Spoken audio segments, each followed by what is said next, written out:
तो भाई आज मंडे नाइट रॉ के ऊपर तो कैश इन करते करते बच गई, लिव मॉर्गन का टाइटल बच गया, वरना आज टिफनी के पास आया था चैंपियनशिप। और आज जिमी ऊसो और जे ऊसो बहुत टाइम बाद हमको साथ में देखने को भी मिले हैं। और चैंपियन वर्सेस चैंपियन जो मैच होने वाला है उसकी हाइप भी सही चल रही है रॉ के ऊपर। तो आपको कुछ नहीं करना है, पूरा वीडियो देखना है बिल्कुल लास्ट तक। तो देर किस बात की स्टार्ट करते हैं मंडे नाइट रॉ का review by WWE news host by me Aditya Choubey. तो बताओ भाई आप लोग कैसे हो। और स्टार्टिंग करती हैं रॉ की, किक ऑफ करती हैं रिया रिप्ली। रिया रिप्ली रिंग के अंदर आती हैं और रिया रिप्ली भाई स्टार्टिंग में ही उनका मूड सही रहता नहीं है। वो बोलती हैं कि भाई लिव मॉर्गन अब बहुत हो चुका है, मैं तुमसे डन अभी भी नहीं हुई हूँ जब तक कि मैं अपनी चैंपियनशिप नहीं ले लेती, वो जो विमेंस चैंपियनशिप है। और वो तोड़ने फोड़ने की बात करती हैं लिव मॉर्गन और रकेल रोड्रिग्स को पूरे बुरी तरीके से। तो ऐसी रिया रिप्ली गुस्से में थी। इसके बाद टिफनी स्ट्रैडन भी आ जाती हैं वहाँ पर, क्योंकि नाया जैक्स ने ऑर्डर दिए थे टिफनी को कि भाई रॉ में जाके तुमको मामला ठीक करना है। तो टिफनी स्ट्रैडन नाया जैक्स के बिहाफ में बोलती हैं रिया रिप्ली को कि देखो भैया तुम इस मैटर से दूर ही रहो, वरना अच्छा नहीं होगा, एक बड़ी प्रॉब्लम हो जाएगी। इसके बाद रिया रिप्ली बोलती हैं टिफनी मैं तुम्हारा स्वागत करती हूँ रॉ पे मेरे स्टाइल के साथ में। अब धक्का मुक्की इनके बीच में शुरू ही हो गई थी, तभी आके पीछे से लिव मॉर्गन और रकेल रोड्रिग्स अटैक कर देते हैं रिया रिप्ली और टिफनी स्ट्रैटन के ऊपर। ब्रीफ केस से मारा उन्होंने और मार भी दिया भाई। अपना जो सेटिस्फैक्शन है उसको पूरा कर लिया लिव मॉर्गन और रकेल रोड्रिग्स ने टिफनी और रिया को मार के। इसके बाद बैक स्टेज एडम पियर्स एक मैच भी का कंफर्म करते हैं शो के मेन इवेंट के लिए, Rhea Ripley and Tiffany versus Raquel Rodriguez and Liv Morgan के बीच में। जब आपको बताइए रिया और टिफनी की तो बन नहीं रही है, तो दोनों परेशान होते हैं भाई कैसे टीम अप करेंगे हम लोग।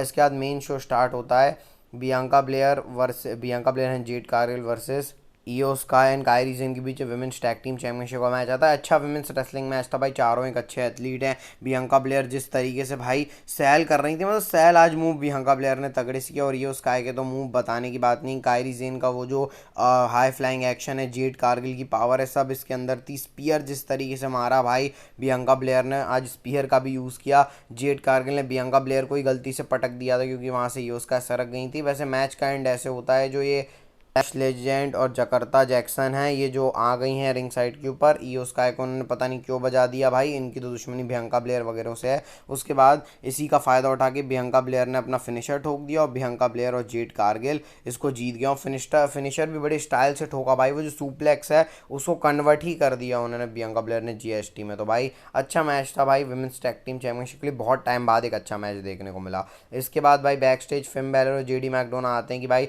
बोलते हैं कि उनको रीमैच चाहिए डेमन प्रीस्ट से जो उनके साथ कांड हुआ है। इसके बाद एडम पियर्स बोलते हैं भाई बहुत मामला हो गया, तुम अपनी टैग टीम चैंपियनशिप को डिफेंड करोगे, टूर्नामेंट स्टार्ट होने वाला है। तो बैलर का मूड खराब हो गया, बैलर वहाँ से चले गए। लेकिन रकेल रोड्रिग्स को इंट्रोड्यूस करती हैं लिव मॉर्गन, कार्लिटो और जेडी मैकडोना से। पता नहीं भाई कार्लिटो किस तरीके का रिएक्ट कर रहे थे, फ्लर्ट फ्लर्ट कर रहे थे क्या कार्लिटो, समझ में नहीं आया।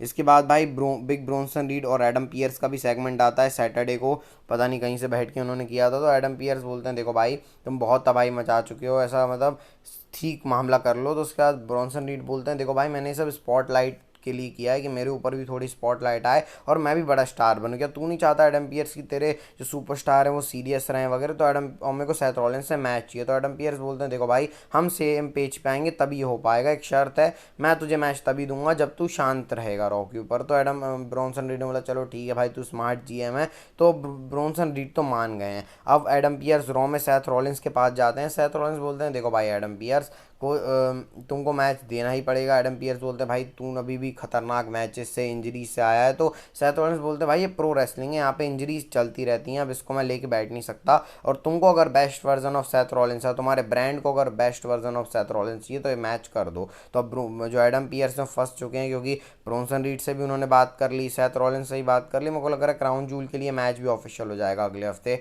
सेथ रॉलिंस और बिग ब्रॉन्सन रीड के बीच में। इसके बाद अमेरिका अल्फा एकेडमी का जो मैच आता है वर्सेस आता है वाइकिंग रेडर्स, इन्होंने नाम चेंज करके वॉर रेडर्स कर लिया। आज नए लोग के साथ थे भाई वाइकिंग वॉर रेडर्स, और वाइकिंग रेडर्स बोलना बंद करना पड़ेगा, मैंने आपको ऐसे पहले ही बता दिया था कि डब्ल्यूडब्ल्यू इनको ला रही है। और मैच को इन्होंने जीत भी लिया है। जो चैड गेबल की पुरानी जो टीम है ना ओटिस और अकीरा टोजावा की, उसको हरा दिया है इन्होंने वॉर रेडर्स में। भाई इंटरेस्टेड हूँ मैं वॉर रेडर्स के लिए, हाथ जोड़ के विनती है ट्रिपल एच से अब जॉबर जैसे बुक मत करना इनको। इसके बाद कोडी रोड्स आते हैं रिंग के अंदर और आपको बताइए ये रॉ टेप्ड थी तो ये रॉ वहाँ पे थी। तो ये इंटरेस्टिंग है, कोडी रोड्स ने अपना सूट चेंज कर लिया, जो पहले उन्होंने अगले रॉ में गंथर से जो फेस किया था उससे चेंज सूट पहन के आए थे कोडी रोड्स, ताकि थोड़ा लगना चाहिए ना नई वाइब है। कोडी रोड्स रिंग के अंदर आके अपना बताते हैं कि यही वो प्लेस है जहाँ से वी वांट कोडी शुरू हुआ था। पहली बार वी वांट कोडी यहीं हुआ था, जो ये एरिना है सेंट लुइस, यहीं पे हुआ था वी वांट कोडी। तो लोगों को थैंक यू बोलते हैं। इसी बोलते बोलते गुंथर आते हैं, गुंथर आते हैं रिंग के अंदर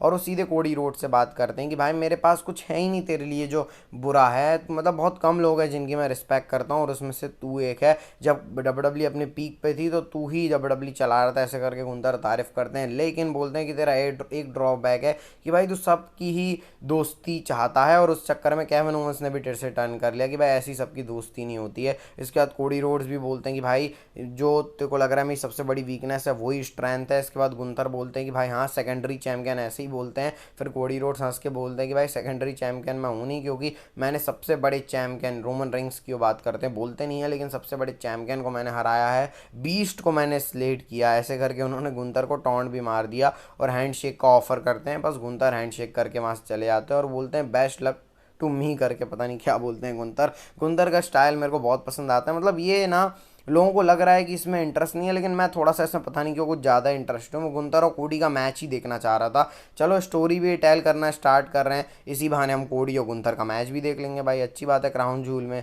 मैं देखना चाहूँगा कि मतलब किस तरीके की रेसलिंग करते हैं। इनकी स्टोरी से मेरे को उतना फ़र्क नहीं पड़ता, इनकी रेसलिंग से मेरे को ज़्यादा फ़र्क पड़ता है। वैसे आप लोग बताना वैसे आपको क्या चाहिए। इसके बाद भाई ड्रैगन लीग का भी मस्त सा पैकेज चला देती है डब्ल्यू। अब यूज़ क्या करते हैं ये देखना है हमको। इसके बाद ब्रॉन ब्रेकर और कोफी का मैच आता है। मेरे को नहीं मालूम था भाई कि जो कोफी किंगस्टन है वो इतना कैलिबर में रेसलिंग कर सकते हैं, मतलब इतना कैलिबर रेसलिंग मतलब इतना तगड़ा मैच दे सकते हैं ब्रॉन ब्रेकर के साथ। कि ब्रॉन ब्रेकर को डब्ल्यू को लग रहा था ये जो स्कॉच टाइप का मैच होगा, लेकिन नहीं, कोफी ने एसओएस मारा, अच्छी फाइट देने की कोशिश करी कोफी किंगस्टन ने, लेकिन आपको पता ही है ब्रॉन ब्रेकर आखिरी में जीत जाते हैं स्पीयर मार के। इसके बाद ब्रॉन ब्रेकर रुकते नहीं, अटैक करना स्टार्ट करते हैं। एक्जेवियर वुड्स आते हैं तो वहाँ से कल्टी काट के पीछे से ब्रॉन ब्रेकर अटैक करते हैं। जे ऊसो आते हैं, सुपर किक बजाई उन्होंने, स्पीयर मारा ब्रॉन ब्रेकर को, ब्रॉन ब्रेकर वहाँ से चले गए।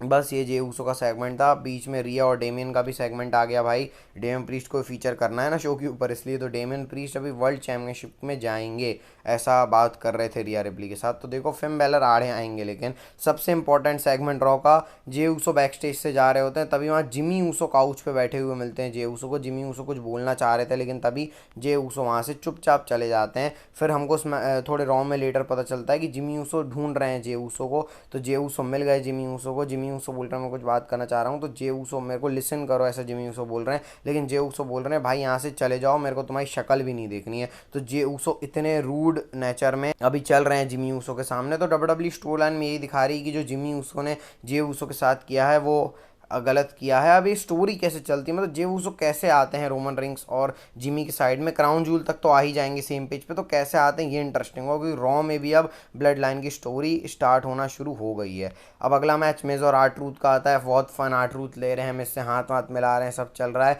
लेकिन इसके बाद कैरन क्रॉस वगैरह आ गए, उस चक्कर में उल्टा मिज को डिस्ट्रैक्शन हो गई। आर-ट्रूथ ने कर लिया पिनफॉल मिज का, लेकिन मिज ने भी स्टल क्रशिंग फिनाले लगा दिया, मतलब प्रॉपर हील टर्न ही हो गया मिज का, और एक कैरन क्रॉस के कारण हुआ है। कैरन क्रॉस के जो बंदे एओपी हैं वो मिज के पास भेज देते हैं, मिज ने अपना लगा दिया स्कल क्रशिंग फिनाले। इसके बाद कैरन क्रॉस और मिज एक दूसरे को देख रहे होते, तो क्या मिज फाइनल टेस्टामेंट में जाने वाले हैं? अब ये एक बहुत बड़ा सवाल आ गया है हम लोगों के सामने। देखो भाई क्या करती है डब्ल्यूडब्ल्यू। इसके बाद आता है शो का main event, Rhea Ripley and Tiffany Stratton versus Liv Morgan and Raquel Rodriguez के बीच में भाई मैच चलता है। स्टार्टिंग में लिव मॉर्गन को बजाया रिया रिप्ली ने, फिर रैकेल रोड्रिग्स और रिया रिप्ली का थोड़ा बहुत मैचअप क्या चल ही नहीं पाता है। टिफनी ने टैग ले लिया, बस अब इनकी पटी नहीं रही, क्योंकि ऑब्वियस सी बात है एक फेस एक और एक हील है, तो कहाँ से पटेगी भाई। तो इनकी लड़ाई के चक्कर में लिव मॉर्गन इनके ऊपर कूद ही गई, डोमिनेट कर रहे थे मैच को लिव मॉर्गन और रैकेल रोड्रिग्स। टिफनी को बहुत गंदे तरीके से मारा है उन्होंने, और टिफनी टैग देने की कोशिश कर रही है रिया रिप्ली को, उन्होंने टैग दे भी दिया। लेकिन जब रिया रिप्ली और रैकेल रोड्रिग्स बाहर लड़ रहे होते तो नाया जैक्स ने आके अटैक कर दिया। नाया जैक्स आ गई, उनने अटैक कर दिया सबके ऊपर। इसके बाद वो टिफनी को बोलती हैं चलो भैया, लिव मॉर्गन को तो पहले बजाया नाया जैक्स ने अच्छे से, इसके बाद वो टिफनी को बोलती हैं चल भाई कैश इन करने का टाइम आ गया है। तो टिफनी स्ट्रैटन ब्रीफ केस लाती हैं, रेफरी को जब तक दे रही होती हैं, तभी डोमिनिक ने आके लिव मॉर्गन को उठा लिया, और जो टिफनी स्ट्रैटन का जो कैश इन है वो हो ही नहीं पाया। वरना अगर डोमिनिक नहीं आते तो क्या पता लिव मॉर्गन के पास चैम्पियनशिप शायद ना रह के और टिफनी के पास पहुंच जाती। बाकी फिर लिव मॉर्गन अपनी डॉम डॉम के साथ और रखेल रोड्रिग्स के साथ वहाँ से कल्टी काट लेती हैं, रिंग में होती हैं टिफनी स्ट्रैटन और नाया जैक्स। तो ऐसे मंडे नाइट रॉ का शो खत्म होता है। एंटरटेनिंग शो था।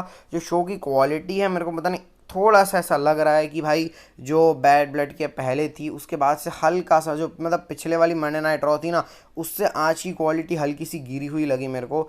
पता नहीं क्यों ऐसा लगा, लेकिन भाई ठीक है, फिर भी आज की रॉ मतलब बहुत एंटरटेनिंग थी भाई। फिर भी मतलब मैं रॉ के ग्राफ के हिसाब से बता रहा हूँ कि पिछले हफ्ते की रॉ और इस हफ्ते की रॉ में अंतर था थोड़ा बहुत। बाकी देखो डब्ल्यू तो इम्प्रूव कर ही लेगी। बस आप बताना आपको मंडे नाइट रॉ का रिव्यू कैसा लगा। अच्छा लगा तो लाइक सब्सक्राइब कर देना। मिलते हैं आपको नेक्स्ट वीडियो में। हेल्थ का ध्यान रखना, health is well. Bye bye, take care. Subscribe भी कर देना भाई चैनल को।